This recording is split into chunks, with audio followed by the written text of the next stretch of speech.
सुबुं माहारिया इसोरजों सोरजिजानाय। सुबुं माहारिनि गेजेराव सोरनोबा हरदों मोजां देहा, सोरनोबा हरदों गाज्रि देहा। बेनो इसोरनि माया। नैबे नुथाया बावरागुरि गामिनि सावख्लि ब्रह्म जिउआव मिनिस्लु मोखांजों सोलिगासिनो।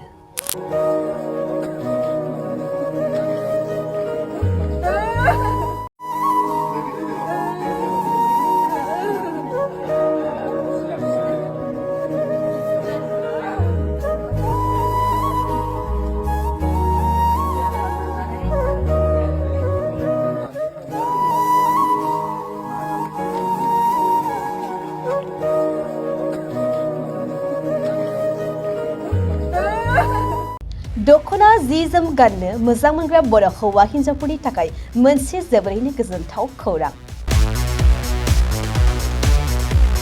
F&F क्लथिं गलाया फैगौ बैसागु फोरबोनि थाखाय समायना रमायना दखना, जोमग्रा सादोर, ब्लाउज आरो हौवाफोरनि थाखाय आर'नाइ, गामसा, शार्ट बायदि रोखोमनि गानग्रा जि जोमखौ नोंथांमोननि थाखाय लानानै फैदों।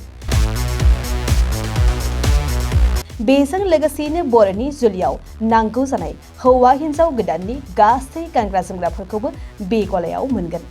गसाइगाव टाउनजों नांजाबनाय राजापारानि गार्लस स्कुलनि अपोजिटआव थानाय F&F क्लथिं गलायाव बर'नि गाब गोनां समायना रमायना ड्रेसफोरखौ गोसोनि लुबैनाय बायदि मोननो हागोन।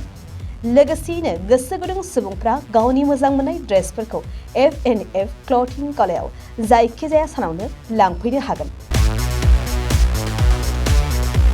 नोंथांमोना F&F क्लथिं गलायाव जि जोम, आर'नाइ आरो गानग्रा ड्रेसफोरखौ लांफैनोब्ला नैबे मबाइल नम्बर 8472858324 आव थोंजों खौरां लाहरनो हागोन।